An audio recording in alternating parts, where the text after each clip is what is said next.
Ha!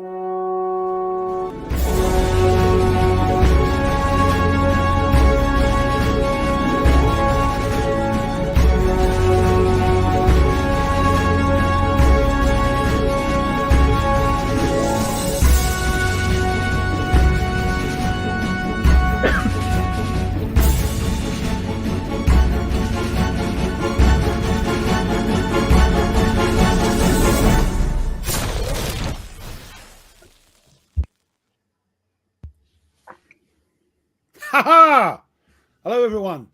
It's Saturday. It's 9 p.m. over here anyway, so it must be time for the War Room. I hope you're all doing splendidly. And as normal now, we have Nate and Jester joining us. How are you, chaps? How are you, Nate? Doing great. I'm doing great as well. Thanks. Caught me out. Yes, and how are you, Jester? So I thought you was going to go on a bit more. But I thought it was too. I thought Tony. Right. Got to throw you off. What we'll do is we'll give everybody a chance to join the chat. So, Nate, what have you been up to since we last chatted to you? Yeah, so this past week I finished up playing Gift of the Nile and really enjoyed it. It's not hard. It's a solitaire game. It's not hard, but it's long. It's a long game, but it had a lot of interesting chrome added to it. It really makes you feel like you're in ancient Egypt. But I did start. I set up and started playing Gift of the Nile. Sorry, that's the White Dog Ben Madison game, isn't it? Correct. Yeah. Yep.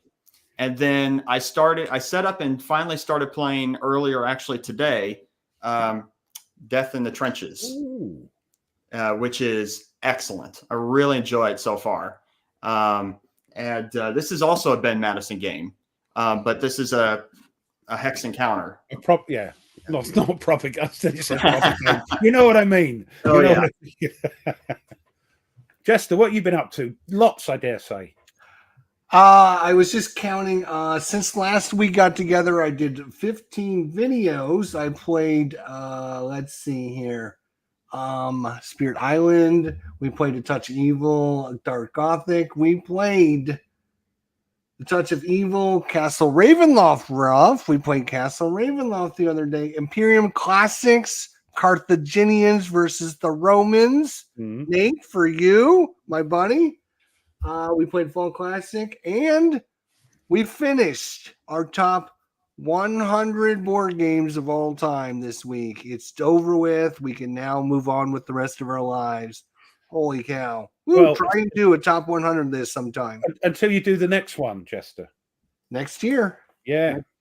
Next year. Actually, I'm going to have a video probably coming out maybe today, maybe tomorrow, where I'm going to go and talk about just my top 20 solo board games from that list of games that were my top 100. And my number one game of all time, Sentinels of the Multiverse. I will be playing that on my table tonight. You like that, didn't you? You like that. I do like it a lot. It's my number one game of all time. Yeah, well, okay. I'm not sure about it. It's a deck builder, I know. But no deck building. It's already pre-programmed. Oh, it's not a deck builder. Not a deck builder at all.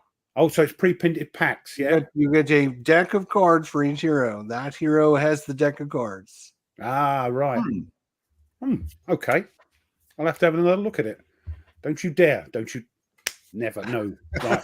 Let's say hi to the peeps in the chat. We've got E4 Airmen, cool wet day in Ohio. Edward, how you doing? Cardboard Commander, Chile and Arkansas. But getting some counter clipping done. That's what I like to hear, Cardboard Commander. Yep. The rain has stopped. It's been sunny here. Well, in merry old England where I am, it's been lovely and sunny. A nice sort of cool, fresh spring day. It's been lovely. I didn't think they get much sun. No, they said everybody was looking outside their back doors going, what's going on? What is that up there? They were invaded by aliens?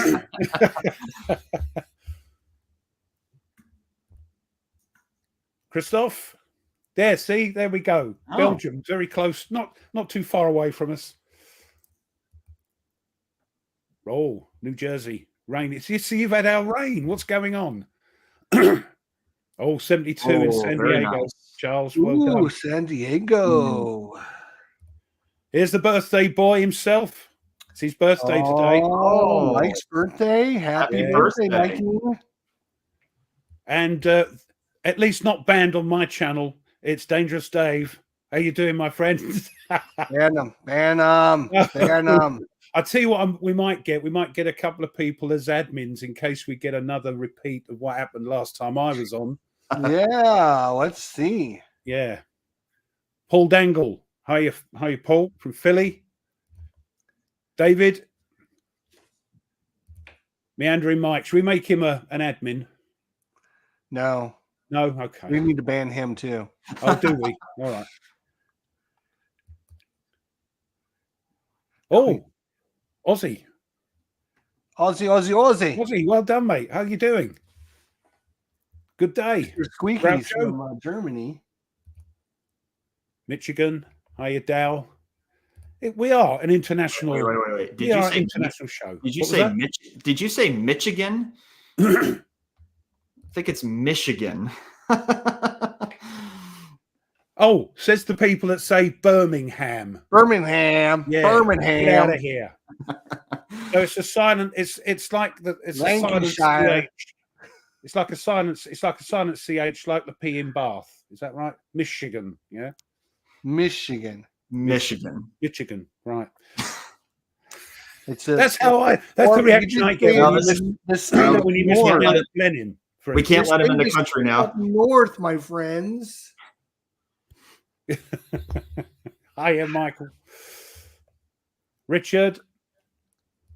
Cold and wet. Montreal, Canada. They're all over the place today. Hello, Montreal. Hiya, Brian. We got that there. William. What's ENC then? That's short for encyclopedia, is it? What is it? What's ENC?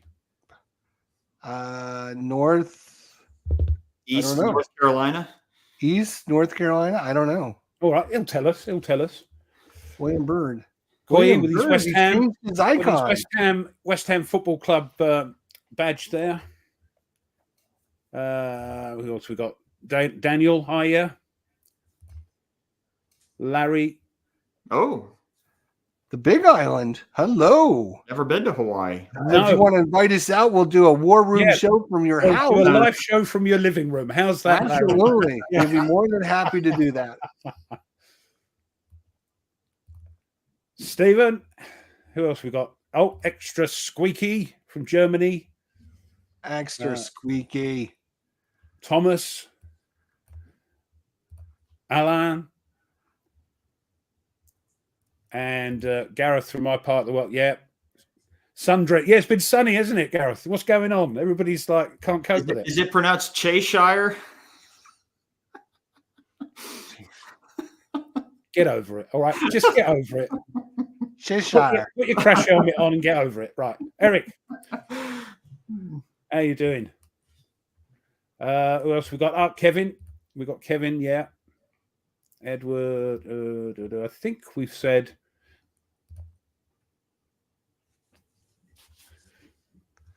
Which one of those are bots now is the question. Well, this is it. I think. How many of them are bots? How many do we say hi to that are bots? Yeah, we don't know yet. We don't know. It's when they start talking a bit funny. We'll do that. Yeah. Right. Anyway, welcome everyone. We've got getting on for 50 people already in the chat, so that's brilliant. If you haven't said hello, say hello. Also, if you could push the old thumbs up button. It's still a bit sticky, a bit squeaky. So if you could push the thumbs up button, that would be wonderful.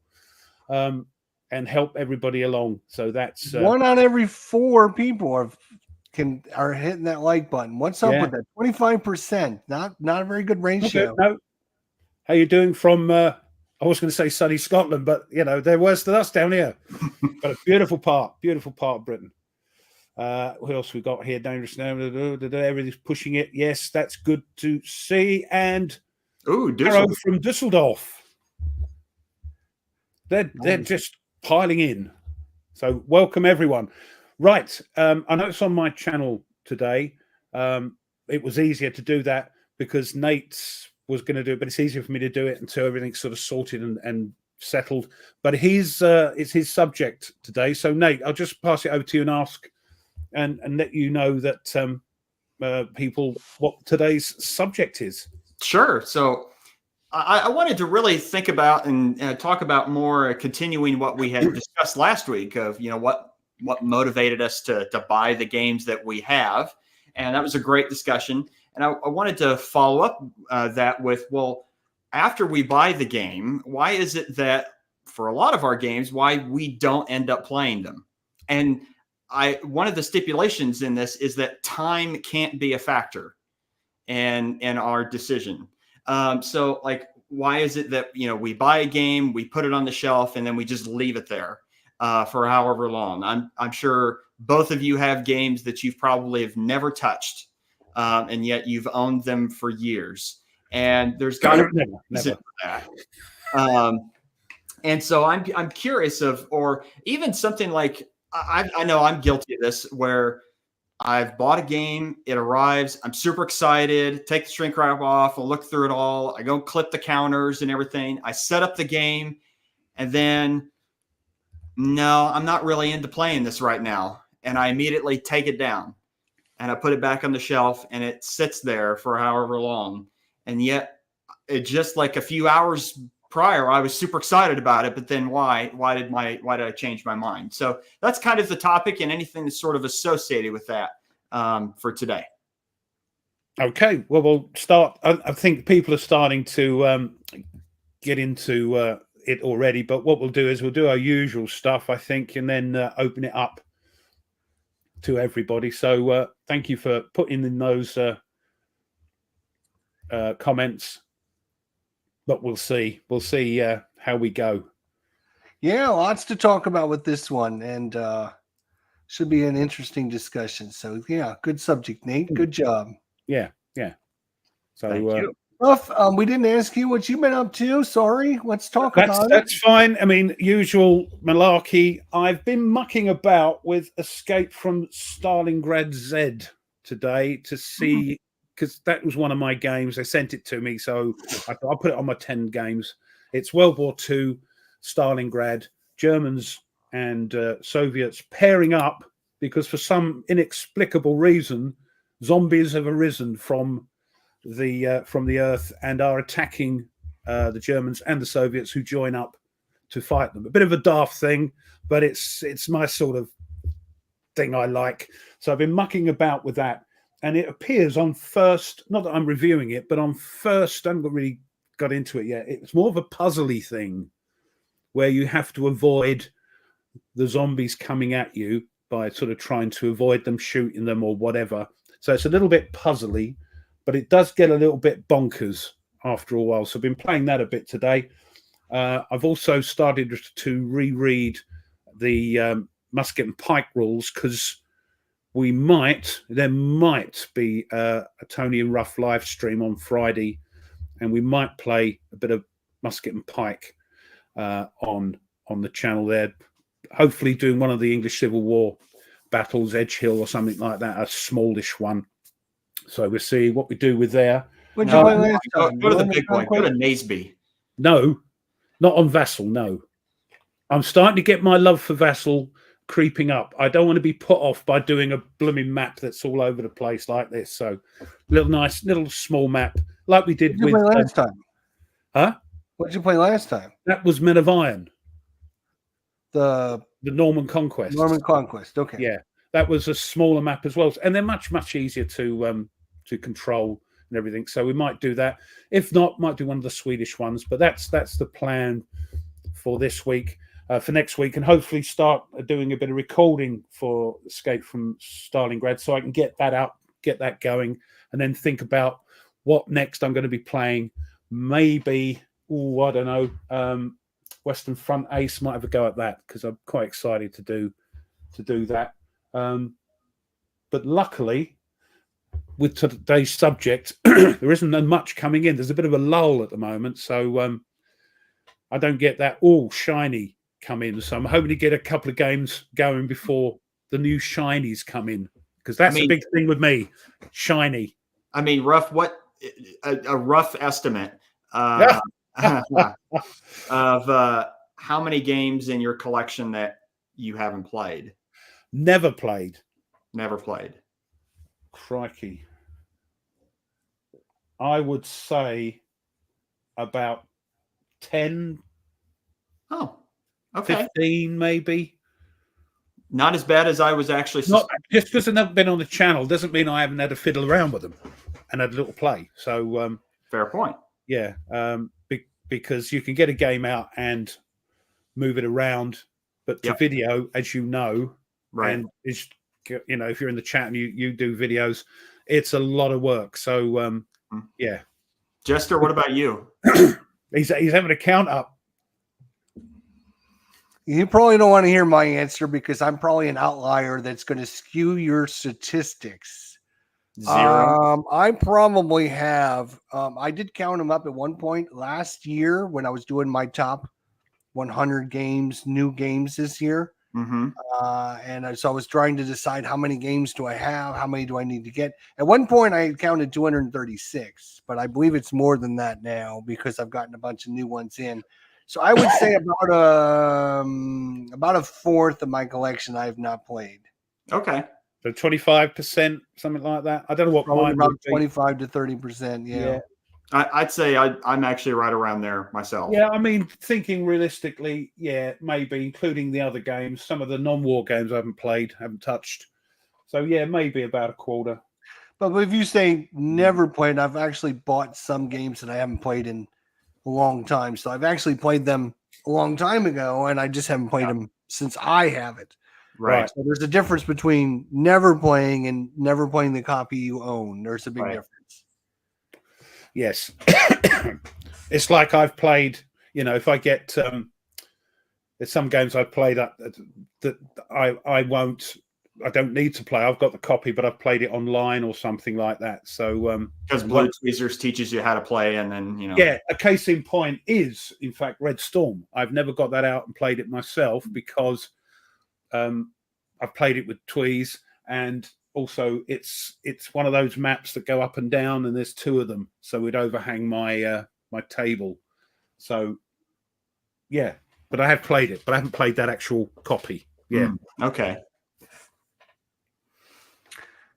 Absolutely. What about you, Nate? How about you? What are we talking about? 100% of your collection you played? I know you were pretty dedicated. Come on. No, I mean, I like to have something out on the table at least once a week. But I have, what's my last count on BGG? Because I put them all in BGG as soon as I buy them. Which you should. And I've been yelling at everyone to make sure they do that. I want to be neat and organized. I don't, however, I don't record every time I play them. Why you guys not record what you play? Oh my God. How do you not? Hey, at least I have the list. So I am better than a lot of others, at least. That's true. Congratulations. You gotta give me that. I did it once. When you first brought that up with the BGG listing your games, Jester, I did it. Yeah. But I haven't done it since. Did you go and like delete the list after you made him happy? No, it's still up there somewhere. I don't even know how to find it now. Why would you not keep doing it? It takes like literally 2 seconds to click a button. The new game you get. You just click on new game, click, boom, accept. Then of course you forget, and then you get a load of goodies. You don't forget. You do it every time. You don't forget. Yeah, but if you forget, and I've forgotten to do it, you don't forget. You do it every time. You don't forget. Okay, I'll start it from now and not include half a dozen games or 12 games. No, you need to go back over and do every single game again. One day. I like to go and just look on BGG and read the forums like that. So I'm always on there. So not only do I do that, but look at this. I'll share my screen with you, Ruff, so you can. And I would highly recommend you do this. Show us how it's done. I'm going to show you how it's done. You bunch of slackers, right? So not only do I have but I actually have a list of every time I play a game in January. You can see my list in January. I highlight them. I'd even put the date they were created in there. I do the same thing for February. You can see March. I just played Fall Classic Baseball last night. or 2 nights. Maybe it was last night or 2 nights ago. Is that sad, or is that very into the hobby? I also highlight, like, if it's a new game, like I've never played it before, and this is the first time on my channel, I highlight it in red so I can talk about it during my monthly review show. Oh. Well, so not only do I log every time I play something in Board Game Geek, I put it on my own sheet so I have some information. Yeah, I can understand, because you do your review show of what you've played. You need to know what you've played, but that's starting to make my head itch. Jester, it's why? Well, because it's a little bit too much. Why? Why is it too much? Don't you want to know what you did? Not really. I know what I did. No, you don't. How many different games did you play last year? Well, I looked that up on. Why do I need to know that? What if you want to know how many you did last year? Like I can literally go and I'll show you. I can go to Board Game. I know you do, and you do. And I can say, like, how long does this take me? I can go and say, boom, let's find out how many games I played.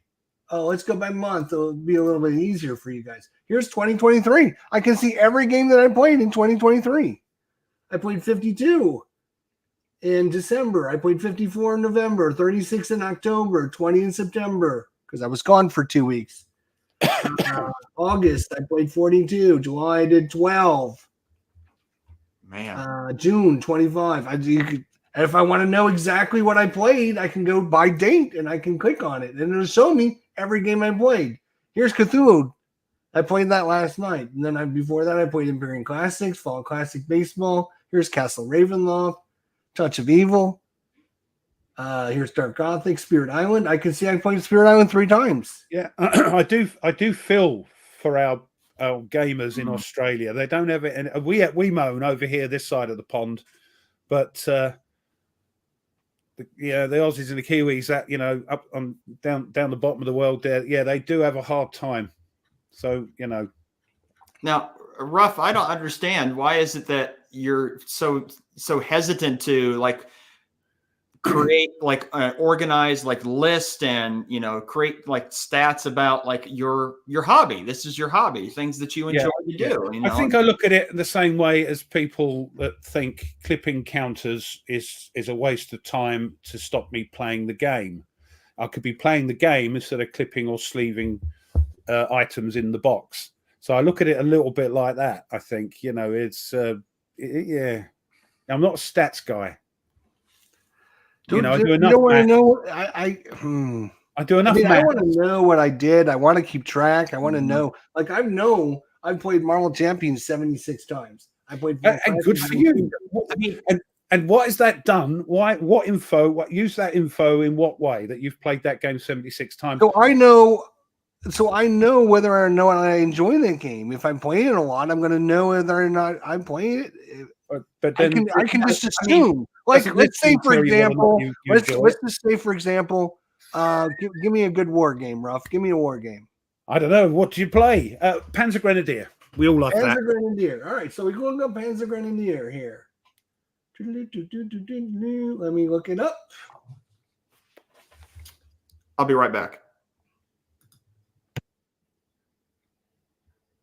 Okay, I played Panzer Grenadier, the Eastern Front, 3 times.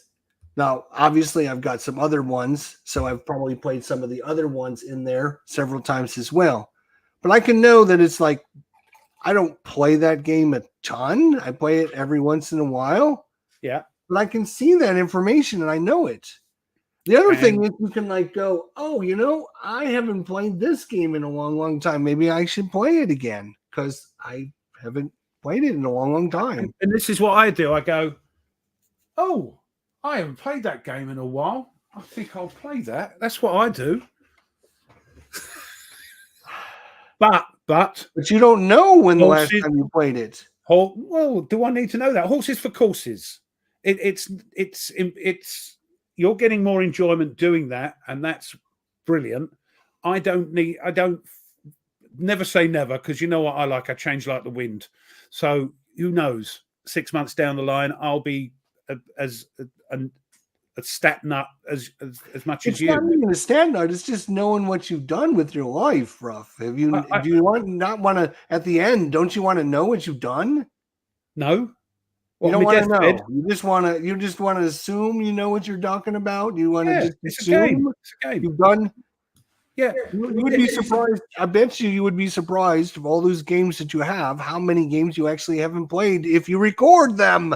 But you're not going to know that information. I mean, even like rough, like I can. It's to be fair to you, I can understand why maybe you don't want to record every instance in which you play a game, but at least have a list of what games you own on BGG. I mean, that's the games I own. There's some here. Jester, I leave it to you to correct this. So, Ruff, I'm going to send you some Shadows of Brimstone packages that I have. So what do you have so I don't send you something you already have? Go ahead. It doesn't matter, because if you send me duplicates, that means I've just got more of them to play with. It does matter, because I don't want to spend it. I'm not going to spend a lot of money shipping it to you and then just give you a spare copy that's going to sit on your shelf doing nothing. All right. I'll tell you what then. What I would do is, okay, leave that with me. Tomorrow I'll email you, because I'll get all my stuff out, because I know where it is, and I'll just look up. To be fair, I keep, so I know what I've bought. I keep the box thing from an expansion, for instance, or if it's the pack of cards for, say, Shadows of Brimstone, an expansion pack, I will keep the cover card that comes with it in my collection. So when I try and buy something, I'll look through and go, no, I've got that one already. So I do, in that respect, I do things, and things like Eon,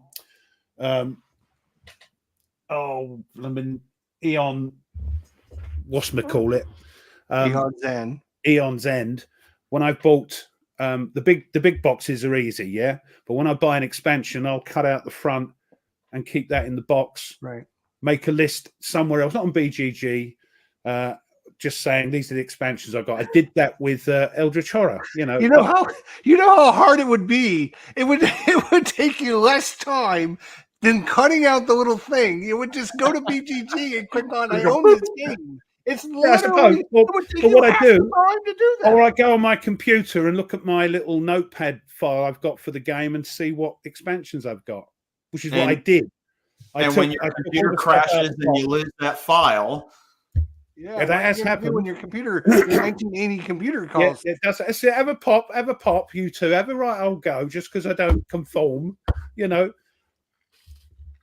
that's what I do. That's what I do. We're just trying to help you. We're just trying to help everyone out there be more organized. I talked about this in 2022. I talked about it in 2023. My goals for 2024 was to be more organized, even more organized in 2023. And I went through and talked about what I was going to do this year to make myself more organized. Jester's right. Got to be organized. And this year you will notice that what did I talk about, Ruff, in 2024? Do you remember what I told you guys what I was going to do? Did you even watch? You didn't watch. All right, I'll tell you.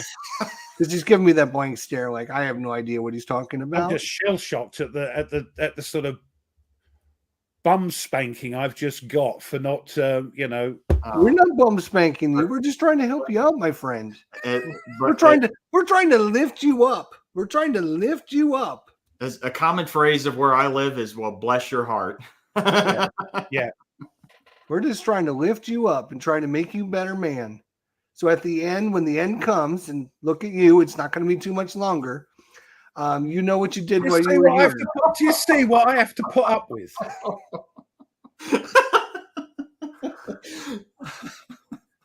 If I agreed with everything Jester said, if I agreed and fawned and just went, yeah, wonderful, he would be so nice to me, yeah, because I disagree sometimes. He would love you. No, that's not it at all. I love you, Ruff. I love you too. You infuriate me. I don't understand sometimes your brain. That's all. I'm just trying to figure out what goes on inside that head of yours. Well, is your wife around? Can we talk to her for a minute? But just really hard to see him because of the glare. Don't you bloody start. But yeah, a lot of people looking at the chat, and sorry I've neglected the chat, but I've been moaned at. A lot of people are actually agreeing with you, and that's great. Agreeing with me? Yes. Really? Yes. Wow, that's unusual. Normally they don't agree with me. I must be right this time. That's exactly what I do. Let's see. Where's your? How come I can't find your live stream? Oh, there you are. So I must be the Hey, we one. got 37 likes all of a sudden. You people out there, you did good. You guys rock out there. All right. That's cool. Thank you so much. Richard's got the right idea. As soon as he buys the game, he puts it on BGG. It takes 5 minutes, less than 5 minutes even. It's nothing out of your day. Yeah, I just try to be organized so you know what you're playing. How many times, and this is weird, how many times have you guys ordered a game and then ordered it again because you thought you had it and didn't, and then you didn't know that you already had it? Nate, have you ever done that? No. That about sums me up. I've never been in danger of buying a second copy or something like that by accident because I already know what's on my list. Yeah, this is a case in point. I'm glad you brought that up. This guy puts it all on, but still orders how many games twice? Well, I mean, that's because Don't you defend him? No. I was going to say that, Ruff, if your time is coming up, Jester ain't far behind. Wow. I tell you. Woo. Yeah. I think I just trying to help people. I'm trying to lift you guys up. There's no sense in you being hobos out there. Try to keep good. I just bought something from Board Game Geek. I ordered something from somebody. You're never sure what you're going to get. You might get something that's been completely decimated by somebody. The game that I got was in pristine condition, absolute pristine condition. The guy took great care of this game. I was so happy because like half the time you get crap from people, you just open the box up. There's pieces going everywhere. There's nothing, or they got like a million different plastic bags that they put everything individually in the plastic bag. And it's not even a plastic bag. It's a sandwich bag. Oh, if you are using sandwich bags to keep your counters in, please contact me. I've got to send you some normal bags. That's the one with like the green strip across the top, isn't it? They're horrible. They're an awkward, horrible size. They're the bane of society, and I don't know why people even buy it. You could buy the counter bags at like Walmart for like $1, and there's like 100 of them in there. I get mine off of Amazon. Just order my bags and if I want them with the white stripe on them, where I can write on what's in the bag as well, even better. That's it. Now going back, Jester, though, Ruff does bring up a point that I want to ask about: is how is it that you're so organized? You're much more organized than me, and yet you still buy games that you already have. I buy them on purpose because I need either the extra component or I need them for trade for other items. There's nothing I don't do without a reason. Are we sure? I thought I remember some War Room episodes where it was like, I accidentally bought this. Yeah. This one, I think. Yeah. I have bought, and we'll talk about this during the show, but I've bought several extra games because I think this game is going to be worth something someday, and I'm going to have an extra copy of it because I am a collector as opposed to a player. I mean, some people do buy 2 copies because they want one just to sit on a shelf and another one to play. Right. I have 2 copies of Dominion with all 15 expansions because I have one copy that I'm keeping pristine condition on top of my shelf, and I have a copy that I use to play with the actual cards. So yes, I own 2 copies of that game, but there's a reason I own 2 copies of that game. The reason I own 2 copies of Steam up there is for the same purposes. I need all of the little pieces that you need to build your tracks because they don't give you enough in the original box. And I can get and I bought them for very, very cheap, very, very cheap. So there's a reason. I don't buy anything. I have recently where I got noticed that I got charged for the P500s that were coming out. I got France 40 and the mounted map with it, and I found out that I accidentally had clicked the button twice and ordered both twice and was getting charged for them. And no sooner than I got that, I sent an email to GMT and said, "Hey, I just wanted one," and they said, "Oh, no problem. We'll just take it off." They're good, aren't they? I must admit, I did that with the SAL. I did it incorrect, and I ended up ordering 2 downfalls for some reason. I just contacted the live stream thing, and they went, "Who are you?" Blah blah blah. Rough swordsman. Yeah, okay. You've ordered 2. No, I only want 1. Fine, we'll take 1 off. No problem. Brilliant, sorted. And it was great.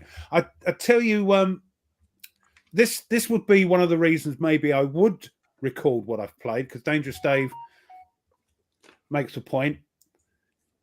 If you're playing against opponents, you might want to record the history of the game so you don't repeat what you're doing, scenarios. You keep a tab of the scenario. So I can see that.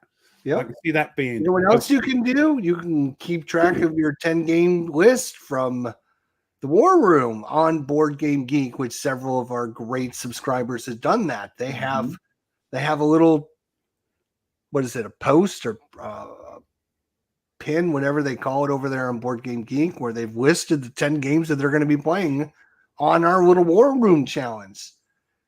And it highlights each one of the different games. You can do that, Ruff. Yeah, I did that. I wrote it on a bit of paper. It's over there. Where is the paper? Let me see if I can find it. I've had to tidy up. I've had to have a move around. He won't be able to find it. He's old. Look at that.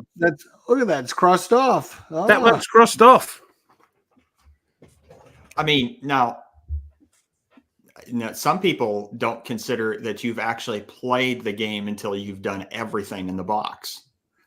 Now, that wasn't part of the rules. Otherwise, nobody. Yeah, that's crazy. Nobody would. Yeah, that's nuts. That's nuts. Of course, Nordic. Great new cover art for that second edition too, with the tank on the front. Yeah. For France 40? Yep. Yeah. Because I think I got 2 copies of that one coming too. Yeah, the first edition used to just have pictures of the French campaign. So yes, of course. One of that was me, wasn't it? So yeah. See, I don't need. I remember that. That was great fun. He taught. Oh, did you play him? He taught me that in the fighting formations. Yeah, he taught me it at PunchCon. Okay. Yeah, good. Sat down. Yeah, and then Gareth turned up as well, and it was great. That was great. That was a great time. I'm surprised it's not. I really thought that was going to be on your list this year. I really did. I haven't got it. That doesn't mean you can't play it. No, I have to own it. I know it's a weird thing. Wait a minute now. I thought there were several on your list that you didn't even own. Yeah. No, I own them all. I own them all. Oh, okay. I won't put one on. I won't put one on that I don't own. That means one game challenge. One game challenge. Yeah. No, I have to. No, I have to own it because I've got to record it. Yeah. Well, I mean, unless Boo Tweezers owns it or something. Yeah, but I've still got to own the game. That's my weird thing. I have to own the game. I don't recall that. I thought there was no, it's not a rule. It's not a rule, but it's every game I've played. It's his rule. His rule. Okay. His crazy nonsense. Right. I mean, he's doing his own thing. I'm not allowed to have crazy nonsense, and you two are. Go out of here. Hey, at least we're organized. Yeah, organized chaos. Just checking the chat here. My great.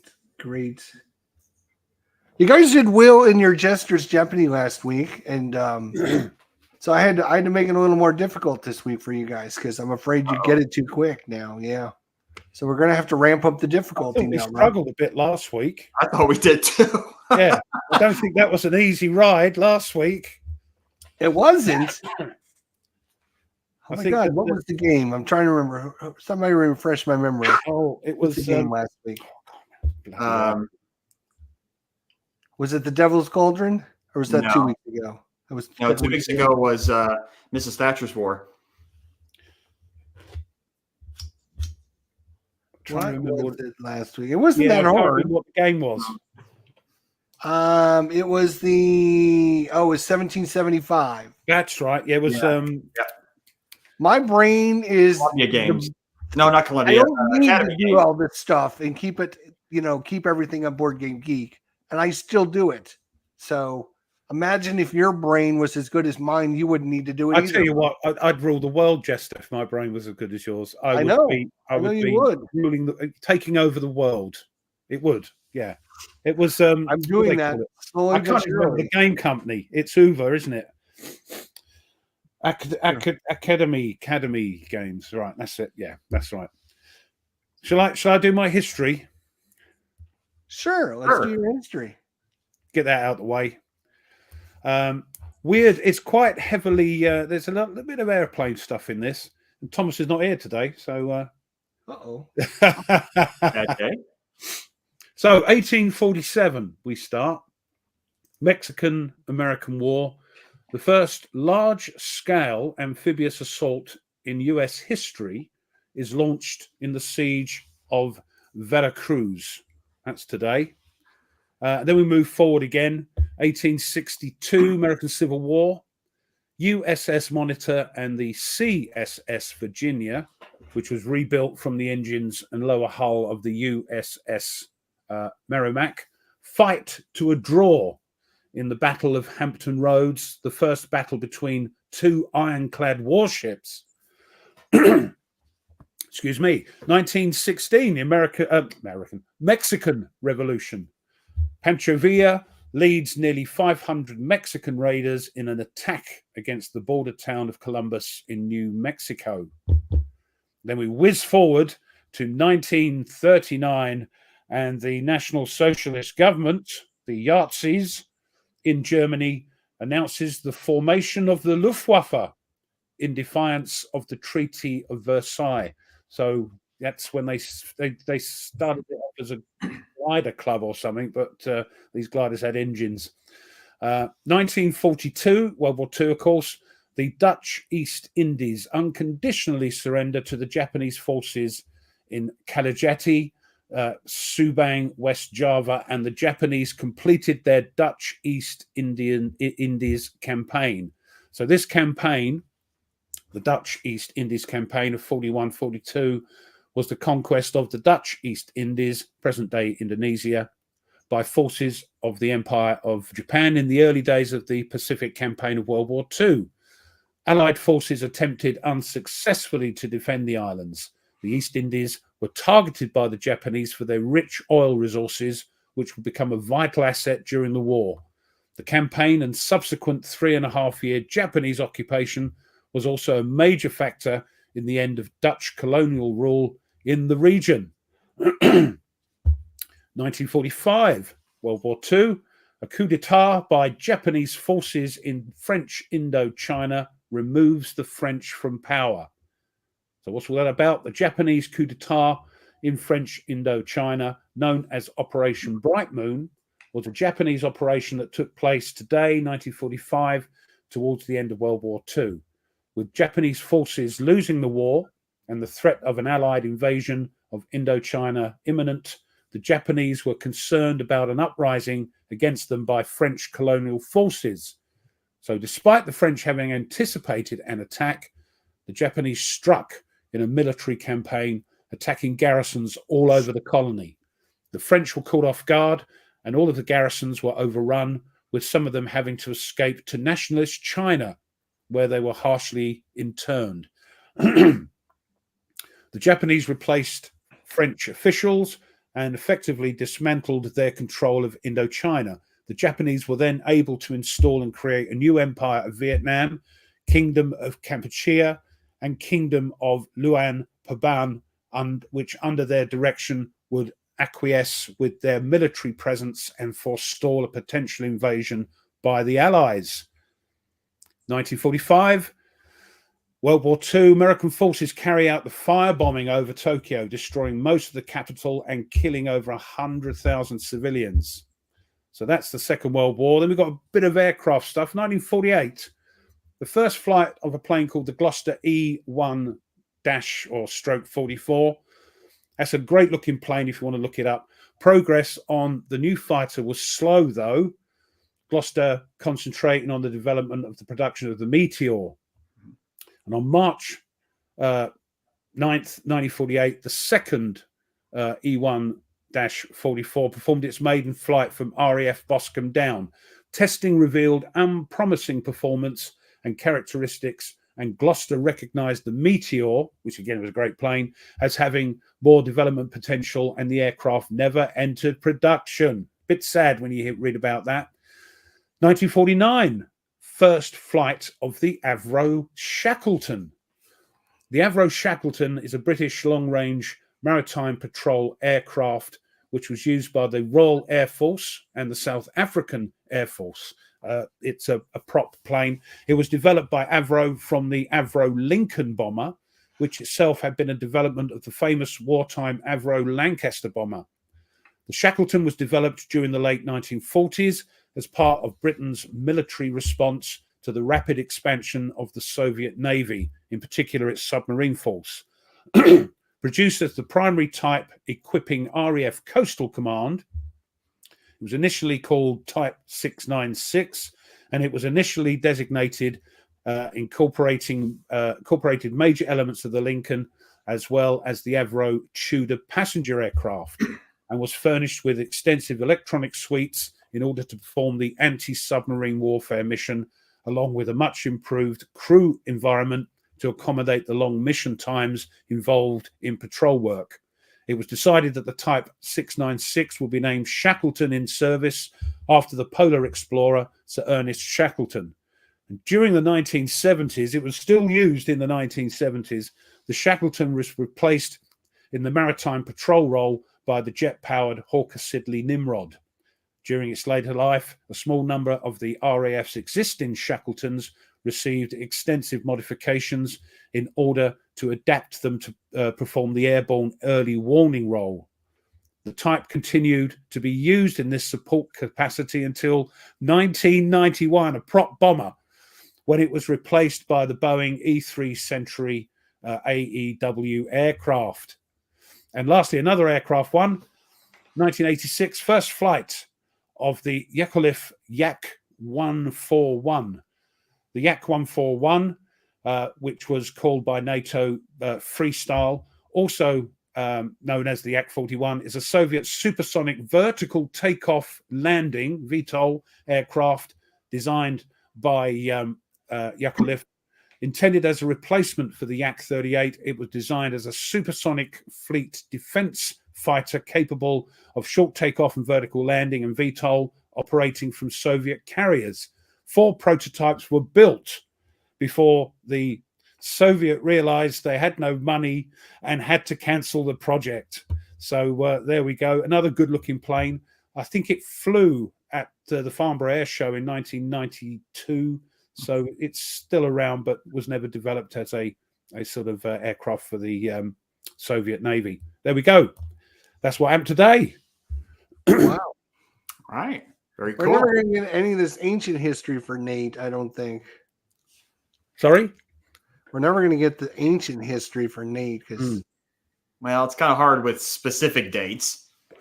There wasn't anything. There was some obscure stuff which I could have mentioned, and everybody go, "What it told us? It's that." Yeah, there wasn't anything like, "Oh, Alexander conquered." I'm not complaining, Ruff. I'm just saying. If I'm looking and go, "Oh, it's all stuff," and I had to, scout around a little bit because not every day is a historic day.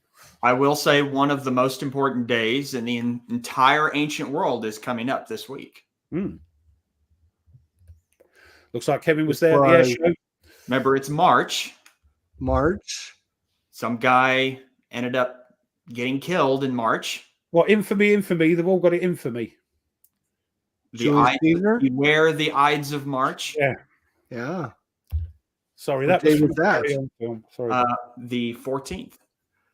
Yeah, Okay. the Ides 14th. Yeah. The 14th. All right. The assassination of Julius Caesar. 8-2, Bruto. So on that day, you need to go have an Italian dinner. That's I would love Italian. It's And my favorite. there you go. What is it about Italian food, everybody? I love Italian. Good. I love it. Yeah. You have to do this as well when you eat it, don't you? You take a mouthful and you go, hey. It's In brilliant. fact, we're having Italian tonight. The wife has got this awesome. It's a meatball, but the meatball has got rice and stuff in it, and then you put it on top of noodles, and then she's got this really good sauce. Oh, we had it last night. Oh. We're having leftovers tonight. I can't wait for it. I cannot wait. So it's 6:00. You two, I'm out of here. I'm going to get food. I tell you, I love when I went to Italy 11, 12 years ago, something like that. I loved their pizza. Italian pizza was just amazing, especially in Rome specifically. Really loved it. There was one that had like 5 different cheeses on it. Oh, so good. I could be wrong, but wasn't the pizza invented by an American Italian? I believe so, right. It's weird that it's gone back over there, right. To and the I think motherland. they've done it better sometimes. Yeah. I tell you what, I've only been once to Italy. I loved it. Beautiful place, beautiful food. And I remember sitting in a bar just before we left, drinking an Italian beer, watching the Italian Grand Prix with a room full of Italians making lots of noise and all that sort of thing. This was a few years ago, so that was great. Yeah, I remember when I went there. We were in Rome, and this is when I had that pizza I just mentioned, and I'm walking out of the shop and with some people around me, and I noticed that there's these ruins in front of me. I'm like, oh, I wonder what they are. So I went up to look at it and was blown away that this was the entrance to the theater of Pompeii where Julius Caesar was assassinated. I'm like, oh, whoa, this is huge. I didn't know this was here. Wow. Yeah. And then and you went to the pizza shop right across the street. That's Don't right. you find it very anticlimactic how they have these yeah, here we go. Hey, yeah. Very anticlimactic how they have these shops and stuff right outside these. I went to Chichen Itza a few years ago. Very cool. Down in Mexico. And it's a little freaking it's a temple out in the middle of nowhere, and you got to take a bus to get out there. And we go all the way out there, and there's like literally a McDonald's at Chichen Itza. It does ruin it a bit, doesn't it? When you go, it does a little bit. There's nothing like taking a picture of Chichen Itza and having a sign of McDonald's in the background. Oh, I tell you though, speaking of that, I've been to Italy 10 years ago, something like that, and I went to Greece last year. And each foreign country I go to, I have to try McDonald's. Just could be wrong then. Could be wrong. So Larry says, Oh, Naples. Okay. Could be. Yeah, that's why I say I don't know if I'm right. Is that Naples, Florida? Naples in Spain. In Italy. Italy. I thought maybe Naples, Florida, Just checking that. Sorry, I'm just checking the chat, making sure. They're talking about can I afford 10 games a year and all that, and I suppose it all depends on what you can afford, really. Thank goodness for credit cards. How many people can afford to buy 10 new games a year? Everyone out there can afford it. Yeah, I know. It is. If you can't afford it, you can't afford it. It depends on the price of the game. You can either choose to buy it or you can choose to pay your mortgage. You don't have to pay your mortgage. They're not going to kick you out after a couple months. You can be a couple months late. They're not going to, I get what they're saying. It times is hard. You might not be, but then don't buy 10 games a year. If you can't buy 10 games a year, don't buy them. Some people can buy 30 games a year, 40 games a year. Do either of you guys record like how many games you've bought in a year? I have to when I do the GMT sale, and that frightens me.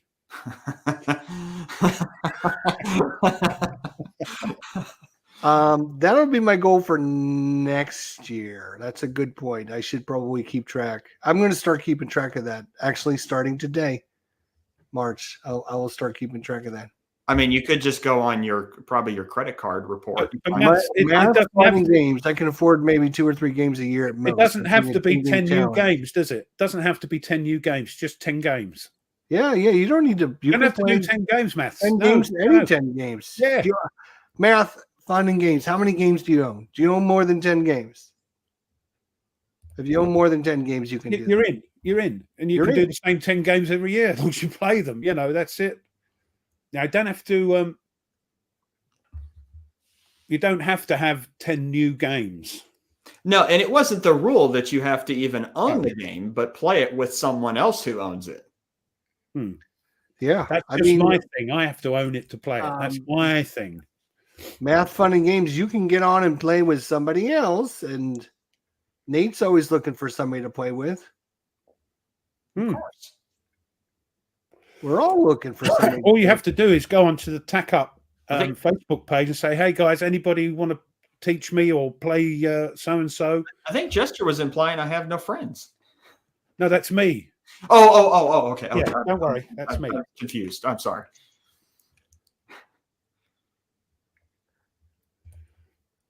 Thanks for stopping by, Larry. See you later, Larry. He's got to go to the beach. Yeah, rotter. Rotter. Don't get bitten by a shark. All right, so do we want to do Jester's Jeopardy? Or save it for a little bit? Yeah, if you're ready, I'm ready. Yeah, let's get it over with. Yeah. Kind of dreading this. That's a great attitude. Let's get it over with. Now, I went first. I guessed first last time, so Ruff, you go.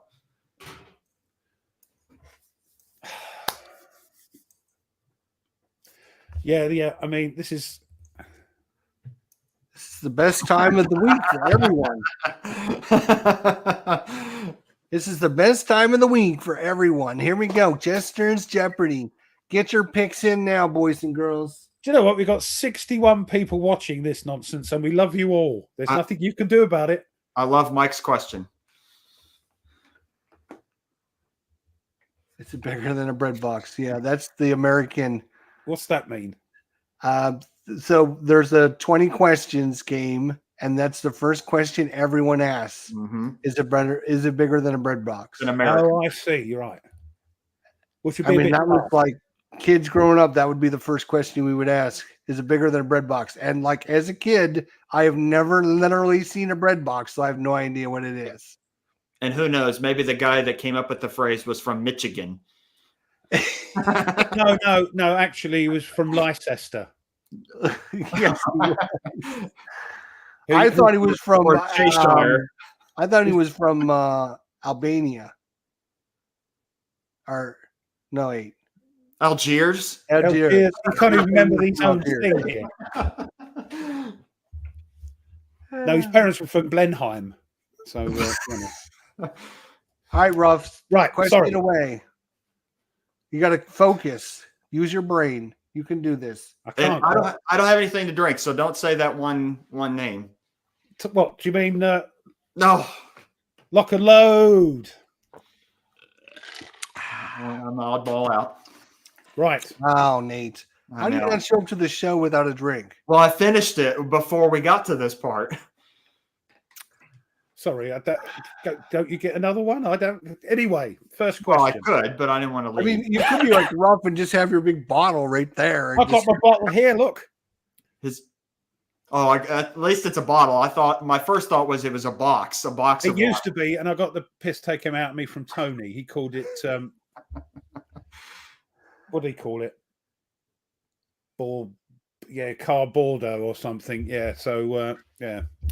I don't do that anymore. Got a proper bottle of Merlot. Sorry, Merlot. I think you call it, don't you? Is it Merlot over here? That's all right then. Good. Is it? It might be the Merlot from Birmingham, but don't you, la la la la la la la la la la. So, what are we going to say? What do you reckon, Nate? Do you reckon he's gone early or gone late? I'll leave it up to you. Is this game? Let's go right back. Is this game pre 1500s? That means before. Before 1500, yeah. I'm looking to see if it's 1500. ancients, yeah. No. We thought about it, huh? I half expected him to actually pick an Ancients game, but I don't know if Jester if he even owns any ancient games. Don't try and test me, William. It's Durham. I do own an ancient game. Oh, okay. I own several. I own. Oh, that's right. You just played one this SPQR. Mm-hmm. Thank you. I own Command and Colors Ancients. Okay. I own. Can you get Alexander or Julius Ancient Caesar? Civilizations of the Inner Sea. Might have heard of that one. That's true. I do remember that one. Yes. Quite a few now that. The one that I didn't buy. Yes. I also own the other one too. The Ancients of the Middle East. Yes. I own. Cover with the no. So that was question number one. Is no, it's not pre 1500. So it's. Is this? It's not medieval either. Is this after 1900? Is it in the 20th century? Is it after 1900? Yes. Yes. It is after 1900. Okay. It's after 1900. Look. They just want to know what you're doing. Look. I am shuffling the race deck for Essentials of the Multiverse, which I will be playing tonight. So I'm shuffling, pre-shuffling. And now I'm going to switch over to Legacy. So the answer is yes, it is after 1900. Yes. So Is it before? Now, do you want to narrow down the First or Second World War? Is it second? Is it after 1939, September the 11th? Anyway. Is it after 1939 AD? Yes. That means it could be still in World War II. Yes, well, what is it? It's not World War One, 1900. We know it's not World Right. War One now, or any conflict that went on. Is the conflict in the game? Is the game about a conflict in World War II?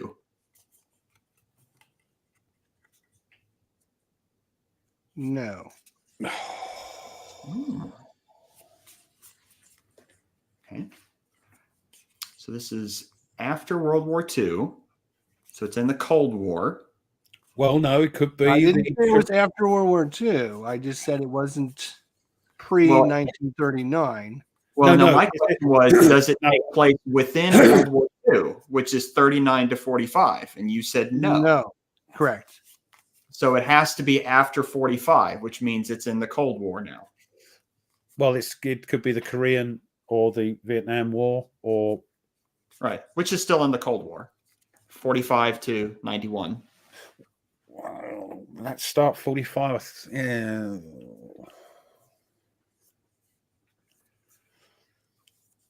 I know Patton wanted to finish them off, but anyway.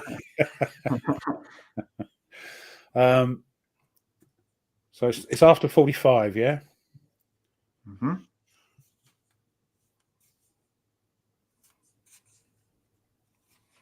Was this set in the Korean War? No, it's not set in the Korean War.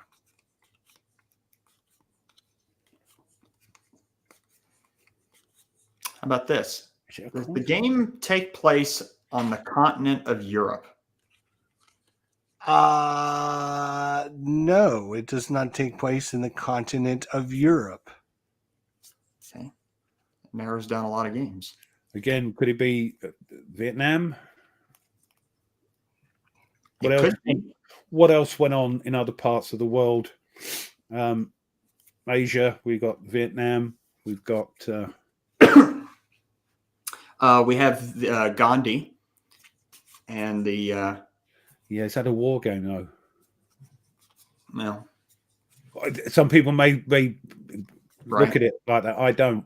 We have the 67 war, Israel versus the Yes, we've got the we got that one. 72 war, Yom Kippur war, Yom Kippur, yeah, we've got Falklands, we've got Desert Storm, Desert Storm, yeah, with old Blackhead, yeah. Mm-hmm.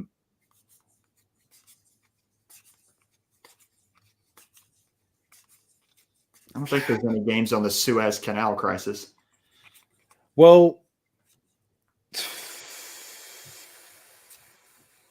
we've also got. Is it a coin game? No, it's not a coin game. Right. So that leaves out things like British Way and Candy and. Is this a? I'm curious whether or not if this is like a solitaire or multiplayer game. Is this a multiplayer game? Is it a multiplayer game? No, as a matter of fact, it is not a multiplayer game. Okay.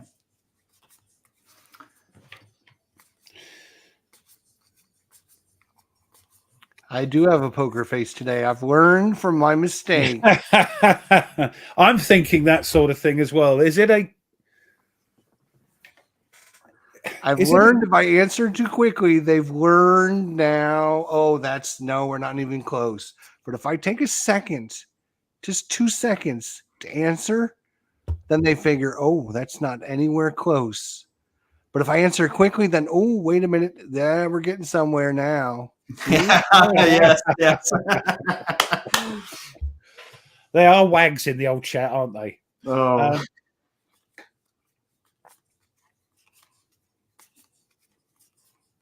Give me an idea. Is it a colonial war? By that I mean, is it a sort of independence type thing from a major country fighting, like for instance, the French colonial wars in Africa, in Morocco.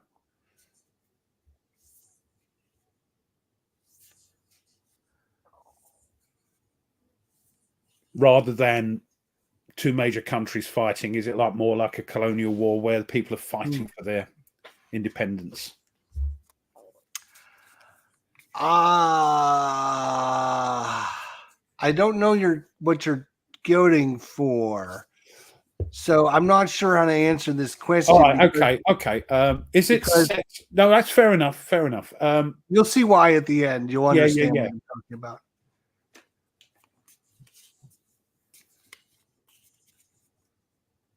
Yeah, that's what I'm thinking. Is it set? Well, maybe not.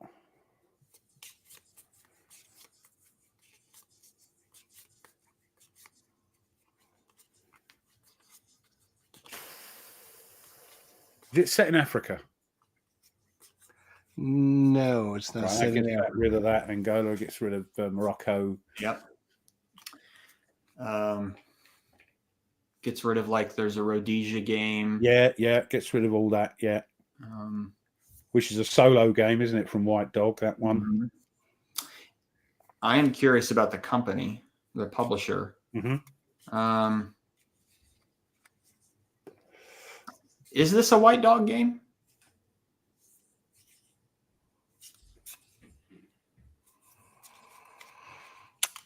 Is it a White Dog game? Yes, it is a White Dog game. Right.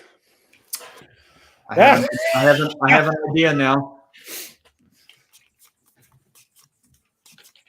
Set after 45, so that's going to be.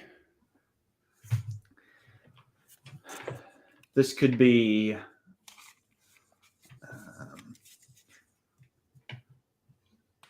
Well, let's see. There's 1, 2. 3,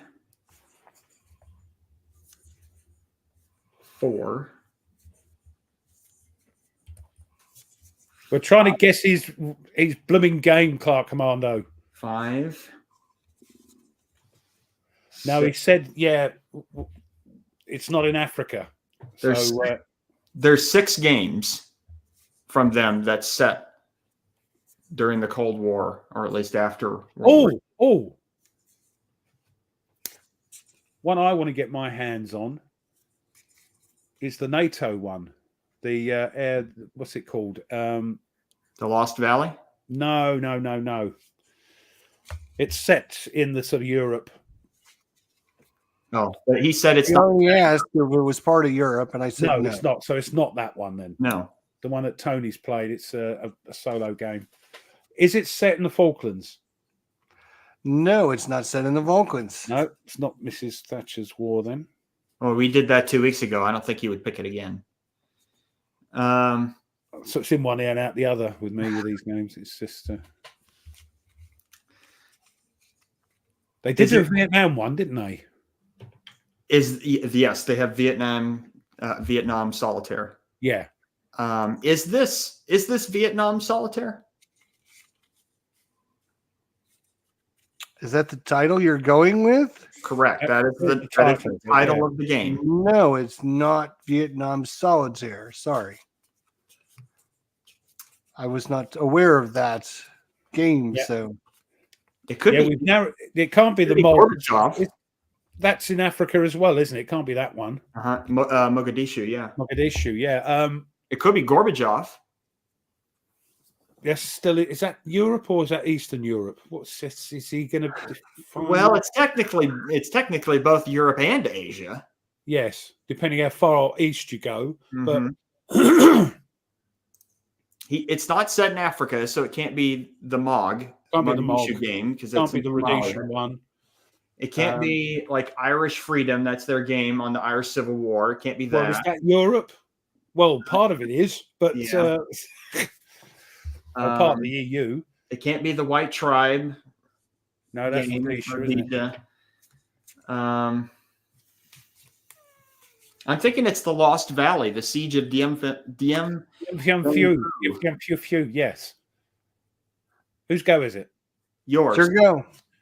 Is it the Lost Valley? Thank God. It's about time, boys and girls. Jeez, Louise, I thought you guys were getting good at this, but no, you're not. I apologize. Someone we're never good at this. A long time ago. Yes, Blue Tweezers mentioned it like I shared my screen with you, Ruff. There you go. I specifically picked this because our buddy Tony was playing on his channel. If you haven't watched it, Tony, and you didn't even mention that, Ruff. Like, yeah, I know. You're like, oh, Tony played a game like this that was solitaire. Look, and I'm you're talking to somebody that doesn't list their games on BGG. What do you expect? I know, and you would know a lot more games if you list them from a box. Cardboard dough, yes. So our good buddy Tony was playing this game, and I was like, you know what? I'm going to use that because it's a good one. We haven't really talked about it much on the channel. And I think Tony's in the chat. I saw him appear at least once. Yeah, Tony was here for a little while. He might be gone by now. But Tony's game is on there. So if you want to find out how to play this game, check it out. And I noticed Blue Tweezers put it in the chat like literally like 10 minutes ago. He typed in. So he only told me that rule afterwards. I'm going to have to ban everyone in the chat. Yeah, well done, chat. Well done. I thought you guys would have get it a long time ago, to be honest. We're rubbish. No, we're rubbish. Yep. Oh, well, it was a good try. That was a good game. No, I guess according to you, we made up for being so quick last week. Yeah. Quick. Yeah. That was a good one. Yeah. No, it was a good one. We want to have Nate do his thing now? Yeah. Nate's notes. Nate's notes. Is that what you decided on? Did you get a logo? I like that. Someone in the chat suggested it, and I'll go with it. I'll bring back. I'll call it Rough Remembers then, and then we've got Jester's Jeopardy, Rough Remembers, Nate's Notes. There we go. All right. So Nate, by next week, we need a little logo that we can put up that has Nate's Notes, Jester's Jeopardy, and Ruffs remembers. A little logo. Well, for Ruff's one, we'll just have a list. Written on a bit of paper. Right. A hand-drawn logo. Exactly. All right. So yes. I've got one that winds everybody up because it's got books and they're all upside down and people's OCD screams at the monitor. It drives me nuts. When I go into a bookstore and see books all, yeah. That, or sometimes if you go in a bookstore and you find a book that, this is a horrible book, nobody should read it, you just turn it around so nobody will find it. So since I am playing Death in the Trenches, and how are you finding that? I tell you what, it has naval stuff in it, but it's primarily a land warfare game, and it's set at the army level with off-map displays that you track how many divisions are in each army. And the combat system, I find it to be really unique in that two forces clash and they you determine how much firepower each force can do, the attacker and defender. And then, so let's say the attacker can do 40 and the defender has, say, 25. You then pick how many dice that you want to roll. And if you roll those, so say you pick 10 dice or whatever, and you roll and you go over your firepower, then you have overrolled and your guys do no damage. It's like sending the men over the top and they all get mown down. So you have to roll under it. So it's a lot of risk taking, of how many dice can I pick to get as close as I can to that number without having to go over. And the defender does it as well.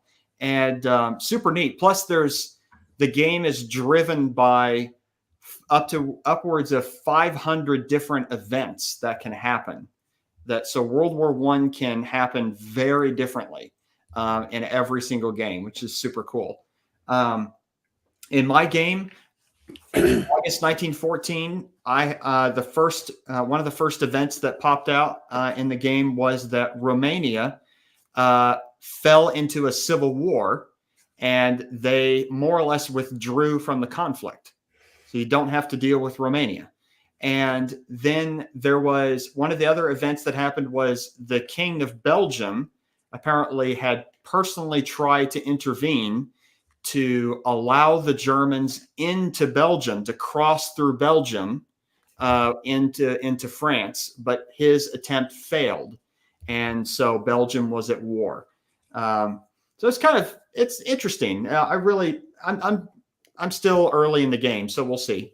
But anyway, since I'm in World War I, there are two books for people who are interested to read more about World War I. One of them is this one, The War That Ended Peace, The Road to 1914 by Margaret Macmillan, a great historian. I had to read this when I was in grad school, and it is a great book on how is it that Europe fell into war in 1914. And that's really, a lot of people are really interested. How is it that all of these countries just more or less on a dime decided to go to war?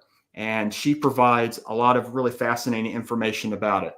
Then I'm going to show you all a very controversial book.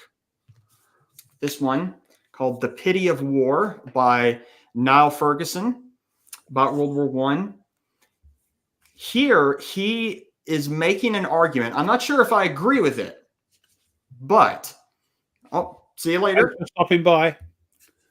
I'm not sure if I agree with Ferguson's argument, but it is interesting to read it. He argues that it was Great Britain's fault that it became a world war.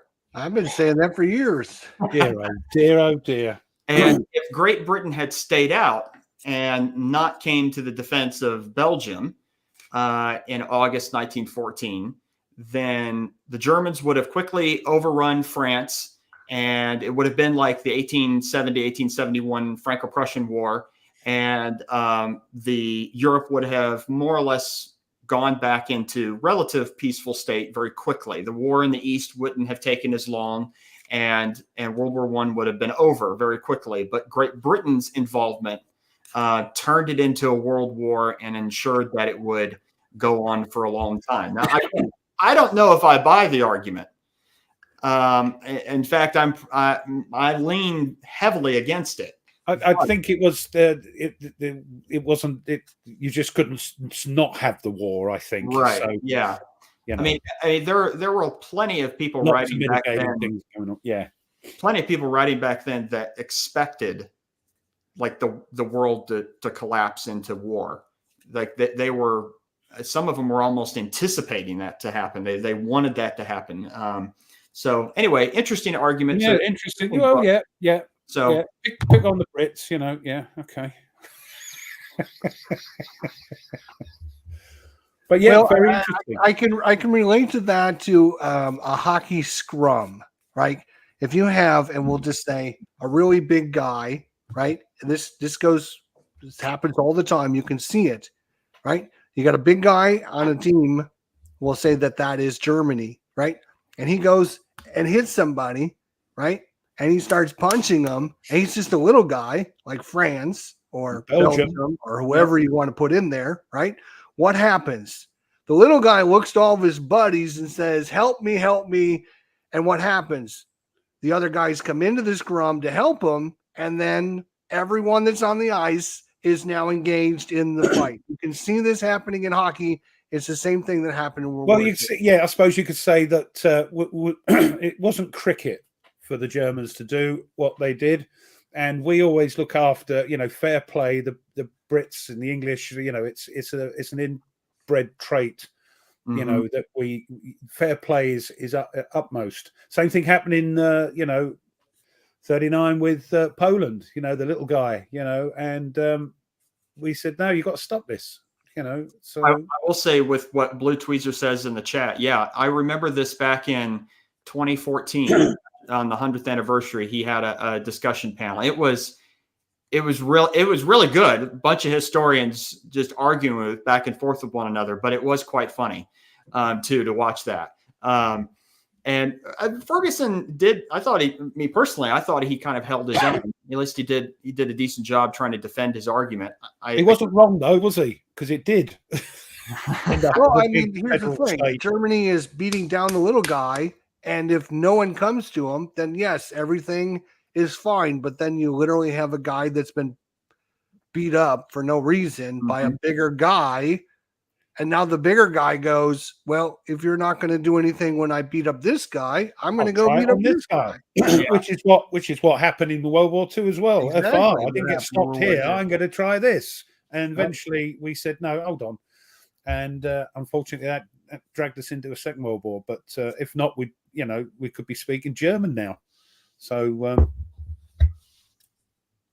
who knows? Not I've got anything against Germans now, but then, before anybody writes to their MP or their governor, So no, just saying. It's just normal human course of action is when your buddy's getting beat up, you go to defend him, right? That's what we've been taught to do. So, well, in this case, this case with Belgium, like, the biggest thing was that the Brits had an alliance with the Belgians since 1835, protecting their independence, because they had broken away from the Netherlands. The Netherlands used to control Belgium, and then they broke away, and the British supported their breakaway.